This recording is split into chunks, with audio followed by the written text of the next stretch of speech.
le moteur à essence qui est à l'intérieur, c'est à recharger la batterie électrique. Ce n'est pas un moteur à essence qui va émettre de la fumée. Si j'appuie sur le bouton, bam, vous avez ça. D'accord, on dirait comme dans un avion. Et voilà. Donc ici, vous avez le contrôle du climat à l'intérieur du véhicule, donc chaud, froid, etc. Regardez, je ne sais pas si vous voyez, vous allez voir des petites animations là. Donc ça va vous mettre en fait en temps réel des animations, le GPS, etc. pour que vous ne puissiez pas tout le temps être câblé sur l'écran ici. Vous n'avez pas besoin de regarder l'écran ici. Donc ici, on a la boîte à gants. Regardez, il y a d'abord un premier support et après un autre support. Ah, ok, ils ont caché le frigo ici. C'est aussi quelque chose que j'ai constaté. Regardez, si je clique ici sur ce bouton, je vais vous montrer tout de suite. Regardez, je clique dessus. Il va fermer automatiquement. Regarde, il ferme le rétroviseur. Il y a une chose dont je suis sûr, les amis, et je le dis tout le temps. Souvent, les gens se plaignent que oui, les Chinois copient les marques européennes, etc. Mais ce qu'ils oublient, c'est que quand vous copiez une marque européenne et que vous amenez le style en Chine, vous avez 10 000 entreprises qui vont aussi vous copier. La concurrence en Chine, même en termes de copie, où les marques chinoises entre elles se copient, est dingue. Je vais vous montrer une voiture électrique ici. Je suis dans un centre commercial. Je ferai même une autre vidéo pour tester la voiture parce que là, j'ai négocié avec le gars qui gère cette boutique-là pour tester la voiture après. Donc, il m'a dit qu'on pourra la tester. Donc ici, au niveau des voitures électriques, on a cette marque qui s'appelle Wei.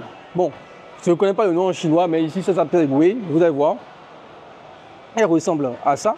Voilà. Donc, si vous vous rappelez, Li Auto, sincèrement, ils ont pris quand même beaucoup du design de Li Auto.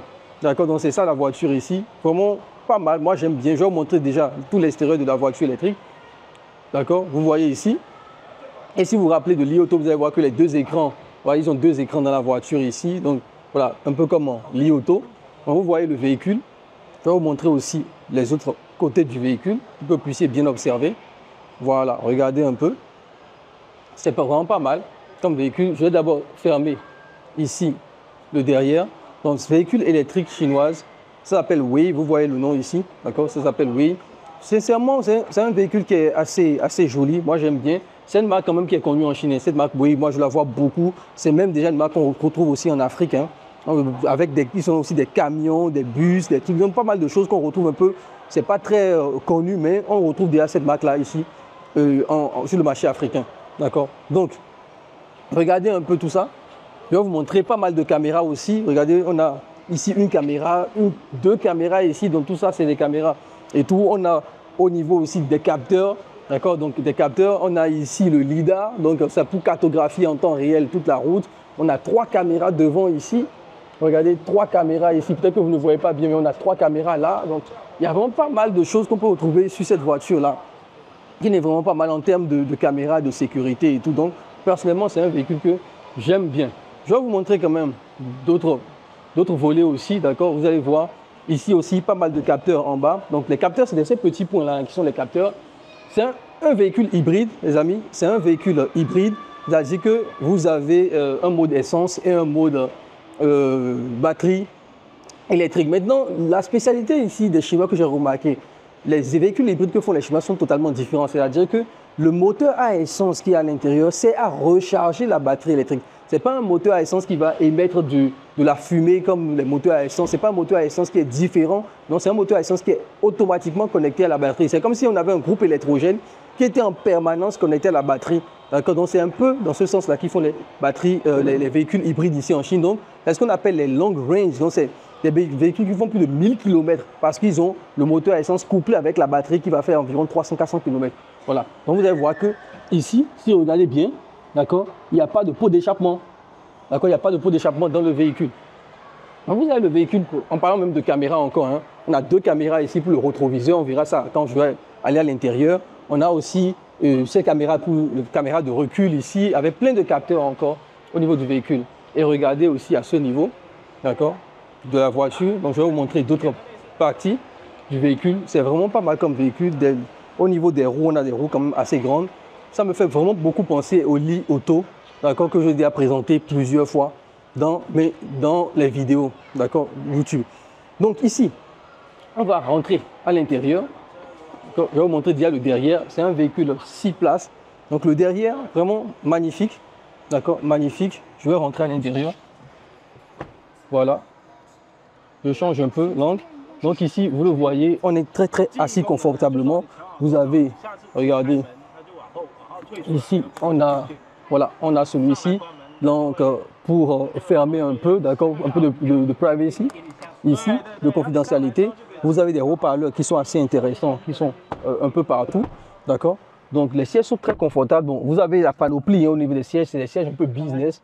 Je vais vous montrer un peu à ce niveau. Vous le voyez, c'est un peu des sièges un peu business. Donc, c'est des sièges hyper confortables que vous avez ici. Au niveau vraiment du positionnement au niveau de ma tête, je fais 1m80, mais vous le voyez quand même qu'il y a quand même pas mal de place ici et pas mal de place aussi au niveau de mon pied. Si j'appuie sur le bouton, bam, vous avez ça, d'accord, on dirait comme dans un avion et voilà. Et en plus, bon, il y a quelqu'un devant, il y a un Chinois qui est devant. Lorsque vous ouvrez la porte, les fauteuils reculent pour vous laisser de la place pour pouvoir entrer et sortir. À part ça, qu'est-ce qu'on a ici derrière? Il n'y a pas d'écran malheureusement, d'accord, il n'y a pas d'écran, il y a le toit panoramique. Donc ici, vous avez le contrôle du climat à l'intérieur du véhicule, donc chaud, froid, etc. Vous avez aussi le siège, vous voyez, massant, chauffant, ventilé. Bon, vous avez la panoplie de ce qu'on trouve aujourd'hui dans les véhicules premium chinois. D'accord. Quoi d'autre encore? On y a là, la troisième rangée. Cette troisième rangée vraiment est très serrée, moi, à mon goût. Regardez, vous voyez, la troisième rangée est très serrée à mon goût. Lorsque je m'assois comme ça, regardez, mon pied est déjà bloqué. Donc, c'est vraiment, la troisième rangée est vraiment pour les enfants. Malheureusement, vous avez le siège ici aussi, d'accord, avec pas mal de petites options ici que vous pouvez appuyer. La climatisation ici. Ce qui est un peu dommage avec le véhicule, c'est qu'ils ont fait un petit mix de premium avec un peu de l'entrée de gamme. C'est-à-dire, vraiment, quand on regarde ici l'ouverture de la climatisation, c'est pas très premium, hein, sincèrement. C'est pas très premium, malheureusement. Bon, la lumière, c'est tactile. Mais voilà, vous avez quelque chose pour tenir le verre, un cup holder ici. Vous avez aussi de l'USB-C pour charger. Je vais vous montrer ça tout de suite. Le USB-C pour charger le téléphone portable. Mais vraiment, cette dernière rangée est pour les enfants. Malheureusement, elle n'est pas assez grande, selon moi. D'accord, donc c'est pas pour les gens qui font plus de 1m70, ça va être un peu compliqué. À part ça, contrairement à l'I, on n'a pas ici, contrairement à l'I, le frigo. Donc, il n'y a pas de frigo ou de chauffe, quelque chose pour chauffer la nourriture, pour garder la nourriture au chaud plutôt, on n'a pas. Sinon, tout le reste, c'est assez intéressant dans le véhicule, personnellement. Maintenant, on va aller devant, vous allez voir, ils ont quelques petites choses qui sont assez intéressantes. Ils sont assez intéressants lorsqu'on va devant. Regardez, déjà, il y a une petite animation. Regardez bien ici, lorsque j'ouvre le véhicule, vous avez ici cette rampe qui sort. Et en plus, je vais refermer le véhicule, vous allez voir. Lorsque vous ouvrez le véhicule aussi, il y a normalement le siège ici qui va s'ajuster automatiquement pour vous donner de la place pour entrer sans être trop serré. D'accord, donc vous le voyez ici, là je suis à l'intérieur et voilà, le siège se règle automatiquement. Bon, vous ne le sentez pas, le siège se règle automatiquement pour que je puisse être vraiment devant le volant. Il y a un vrai confort, on le tient bien ce volant là, je vous assure. Ici, il y a une petite caméra, je vais vous montrer ça tout de suite. Une petite caméra ici. Souvent, les caméras qu'on met de ce côté, c'est pour vous analyser vos expressions de visage, pour savoir si vous êtes trop fatigué ou pas. Là, on a l'affichage tête haute, d'accord. Donc, ça va, regardez, je ne sais pas si vous voyez, vous allez voir des petites animations là. Donc, ça va vous mettre en fait en temps réel des animations. En fait, le GPS, etc. pour que vous ne puissiez pas tout le temps être câblé sur l'écran ici. Vous n'avez pas besoin de regarder l'écran ici. Donc, vous avez deux écrans collés. Un peu comme Li Auto, comme je vous le disais. Ici, on a cette boîte-là, d'accord, avec les charges USB-C et charges USB-A. Vous avez des cup holders donc pour tenir des verres. Un chargeur à induction ici. Tout ça peut se fermer. Vraiment, c'est pas mal. C'est assez élégant. Ici, on a la boîte à gants. Regardez, il y a d'abord un premier support et après un autre support. Ah, ok. Ils ont caché le frigo ici. Voilà. Oh putain, c'est très froid. Donc le frigo est ici. Donc je me disais bien qu'il y avait un frigo. Il n'y avait pas de frigo ici. Je vous le disais donc. Le frigo en fait se trouve à ce niveau-là. Donc ingénieux quand même comme concept au niveau du frigo. La climatisation, c'est ici, c'est assez discret la climatisation, assez discret. C'est pas pourquoi ils l'ont caché un peu comme ça, mais bon, pourquoi pas. C'est assez discret. Ici, vous le voyez, les deux caméras que je vous montrais dehors ici. Donc on a un écran digital ici au niveau de la caméra, pas mal. Et vous avez l'écran ici et je vous assure, je vous dis les écrans les écrans de bord des véhicules chinois sont à un taux de rafraîchissement impeccable. Regardez ici, il y a aussi quelque chose que j'ai constaté. Regardez, si je clique ici sur ce bouton, je vais vous montrer tout de suite. Regardez, je clique dessus, il va fermer automatiquement. Regardez, il ferme le rétroviseur. Donc je vais recliquer dessus, vous allez voir, il ouvre le rétroviseur. Vous pouvez tout contrôler, les portes, la porte arrière aussi, j'espère qu'il n'y a personne derrière. Je ne veux pas d'accident. Donc je clique dessus, il va automatiquement ouvrir la porte arrière du véhicule. Regardez. Et si je vous montre ça de l'autre côté, c'est ouvert. Maintenant, je vais rester là et je vais aussi vous essayer de la fermer. Et vous allez voir que la porte aussi arrière va se fermer automatiquement. Voilà. Donc, vous avez ces petites fonctions qui sont assez intéressantes dans le véhicule. Vous avez le deuxième écran, comme vous le savez toujours, l'écran d'infotainment. Les gens vont pouvoir s'amuser. Assez rapide, vous avez toutes les applications chinoises pour écouter de la musique, faire ce que vous voulez. Voilà. Donc, vous avez pas mal de choses dessus. Vous avez la météo. Vraiment, c'est assez rapide. Hein. C'est très, très rapide même. Donc, vous avez tous ces trucs-là. Un petit toit panoramique aussi ici pour vous. Why not? Qui se règle automatiquement aussi. Voilà. Les lumières aussi tactiles. Et vous avez l'écran, le petit écran ici de bord que vous pouvez regarder vous-même lorsque vous conduisez le véhicule. Voilà. Au niveau de tout ce qui va être manœuvre, tout se fait ici. Donc, le parking, etc. Ça se fait ici. Voilà. Sincèrement, le véhicule est assez intéressant. Ça me fait penser... Comme ça me fait penser à du Li Auto, voilà. Ça me fait penser à du Li Auto personnellement. J'aime bien, sincèrement, j'aime bien ce véhicule. Après, le prix, c'est pas si compétitif que ça, vu que c'est pas une grosse marque, oui, c'est vraiment pas une très très grosse marque, etc. Li Auto, je vous avais montré les prix, je me rappelle, on commençait par du 350 000 yuan divisé par 7,8 pour avoir le prix. Ici, on est sur du 300 000 yuan pour ce modèle qui s'appelle c'est le modèle Max. Et pour le modèle Ultra, on est sur du 326 000 yuan pour le modèle Ultra divisé par 7,8. Vous aurez à peu près le taux, le prix en euros, etc. Et après, vous pouvez le convertir en francs CFA, c'est 655 957 pour avoir le taux fixe en francs CFA. Et j'aimerais aussi vous dire, si vous êtes intéressé par les véhicules électriques, parce que c'est vraiment quelque chose que je vais commencer à faire sur cette chaîne, commencer à parler des véhicules électriques chinois. Si vous êtes intéressé, contactez-nous. Aujourd'hui, on a des fournisseurs, on a vraiment les fournisseurs les plus fiables et tout pour envoyer les voitures électriques, peu importe où vous voulez dans le monde, même en Afrique, même les véhicules hybrides, etc. Si c'est des choses qui vous intéressent. En tout cas, personnellement, je vais continuer à en parler sur la chaîne parce que moi, ça me passionne les véhicules électriques chinois. Ça me passionne vraiment et je vois aujourd'hui que les Chinois font du très bon boulot, d'accord, dans ce sens-là. Donc, c'est quelque chose quand même qu'il faut regarder de près parce que c'est que tôt ou tard, ça viendra ici. Tôt ou tard, ça viendra en Afrique. Donc là, regardez, je ne sais pas si vous avez remarqué, lorsque j'ai ouvert la portière, le fauteuil a reculé. Donc, je ferme la portière, vous allez voir que je vais avancer un peu. Voilà, lorsque j'ouvre, le fauteuil recule pour vous laisser sortir sans problème. Bon, ça, c'est des choses qu'on retrouve déjà dans les Mercedes et dans les voitures haut de gamme, hein, les voitures allemandes, etc. On retrouve déjà ce type de petites fonctionnalités, on va dire. Donc, on a Way qui est là.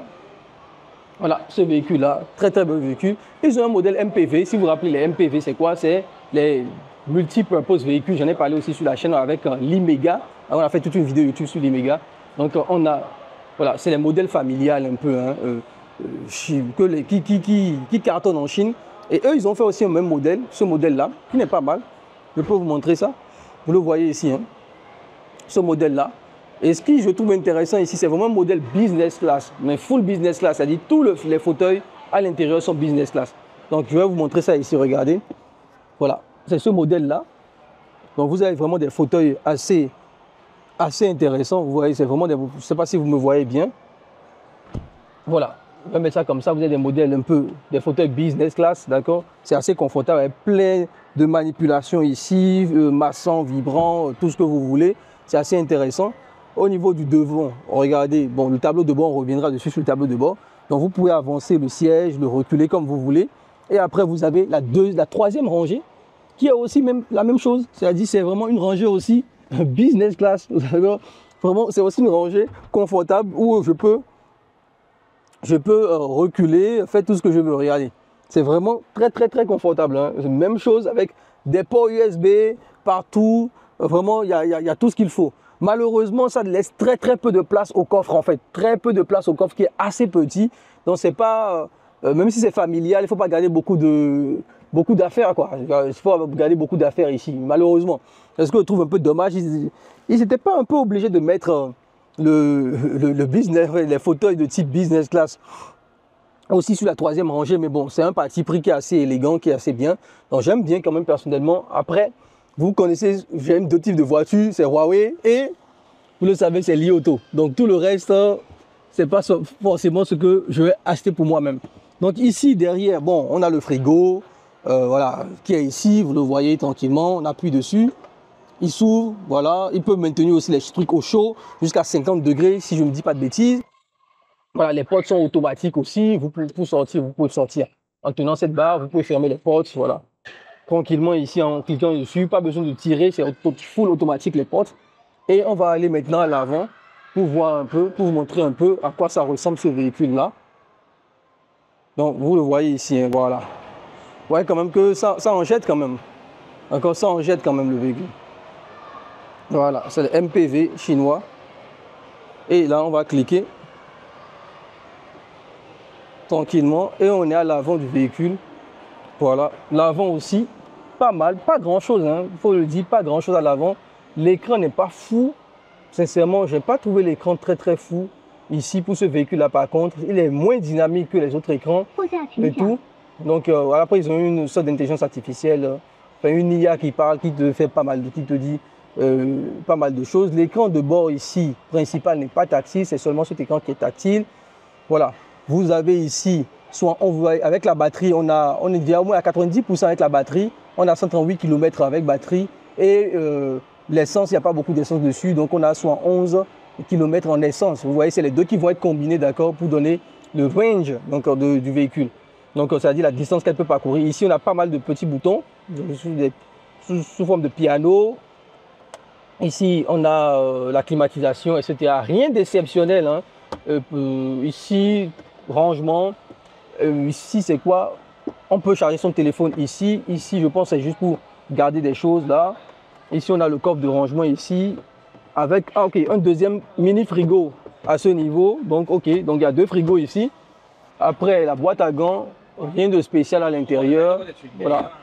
Voilà, rien de spécial à l'intérieur. Des caméras pour voir le derrière, pour le rétroviseur des caméras et pas mal de petites options ici en haut pour ouvrir, contrôler le climat, etc.